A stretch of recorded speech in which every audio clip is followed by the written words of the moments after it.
Gracias por sintonizar el zumbido del moscardón. Y bueno, seguimos con el tema del ciclo escolar.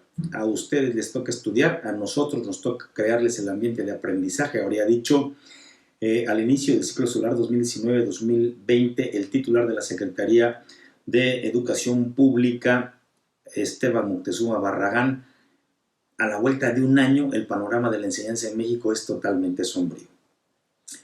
Entonces, en el ciclo 2019-2020 regresaron a clases 36.6 millones de alumnos de los grados básicos, que fueron atendidos por 265.200 escuelas primarias y secundarias y por 2.1 millones de profesores, la mayoría de ellos afiliados al Sindicato Nacional de Trabajadores de la Educación, el CENTE, y con una disidencia del medio millón agrupados en la Coordinadora Nacional de Trabajadores de la Educación, la CENTE, y otras secciones sindicales como la CETEG o como la sección 18 de Michoacán.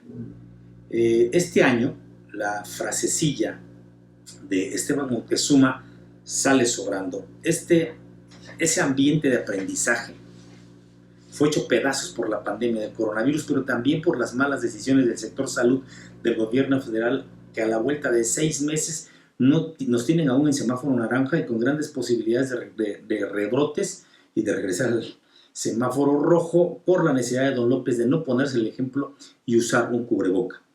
Y no solo la pandemia, también el AMPA desenfrenada, la permisividad del gobierno federal con los capos de la droga en Sinaloa y en Jalisco, la fallida guerra contra el huachicol y la creciente inseguridad urbana y rural no permiten que el adagio de Barragán se cumpla en lo más mínimo. Como todo en esta transformación de cuarta, parece que solo son buenas intenciones, buenos deseos. La pandemia ha obligado al gobierno federal a buscar estrategias para garantizar el ciclo escolar 2020-2021 que comienza este lunes 24 de agosto, es decir, el próximo lunes, un esquema que costaría, además de los miles de millones de pesos que le cuesta el pago de los profesores y de los libros de texto, 140 millones de pesos adicionales que deberá pagar don López a las televisoras comerciales para difundir en señales alternas videos educativos producidos por la televisión educativa. Las televisoras comerciales, para no afectar su programación en sus canales convencionales, donde incluyen publicidad con contratos, por supuesto, millonarios, utilizarán la multiprogramación que les debió utilizar el Instituto Federal de Telecomunicaciones para tal efecto, y esto plantea un problema que el gobierno federal no ha contemplado. Los usuarios deberán volver a reprogramar sus pantallas para tener acceso a la multiprogramación.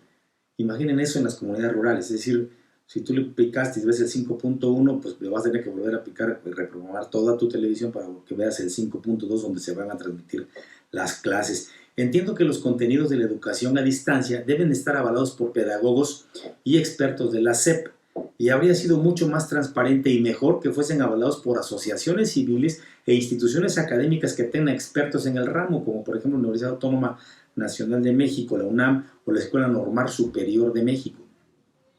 La educación a distancia plantea varios retos, porque no es lo mismo llevar a las urbes educación por televisión que a las comunidades rurales, donde las condiciones son precarias y donde incluso in situ la educación resulta muy difícil en una escuela que no tiene, por ejemplo, sanitarios, patios de concreto o luz eléctrica.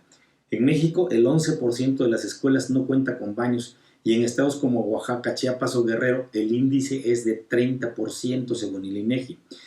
La Organización para la Cooperación y el Desarrollo Económico, la OCDE, nos muestra un panorama más desolador aún.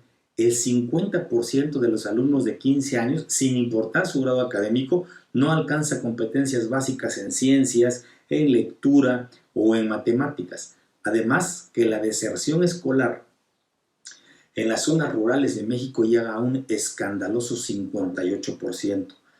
Planteemos entonces los problemas que surgirían de la educación a distancia en las zonas rurales, donde los niños tienen una alta deserción escolar por diferentes factores, incluido el trabajo infantil, la desnutrición. ¿Cómo va a garantizar la Secretaría de Educación Pública que esos niños permanezcan en la matrícula y además que vean televisión para aprender y no para divertirse? ¿Qué va a hacer la SEP en las comunidades donde no hay luz eléctrica? ¿Cómo va a garantizar la educación bilingüe a la que tienen derecho los niños indígenas? ¿Cuándo le anunciará a esas comunidades que tienen que reprogramar sus pantallas para poder ver los canales alternos? ¿Cómo cambiar la idiosincrasia del campesino que prefiere tener a su hijo en el campo, ayudándolo en las labores agrícolas, que pegado a un televisor? Falta menos de una semana ya y los retos son mayúsculos porque hay cosas que no están claras y sobre todo hay una disidencia magisterial que no está conforme.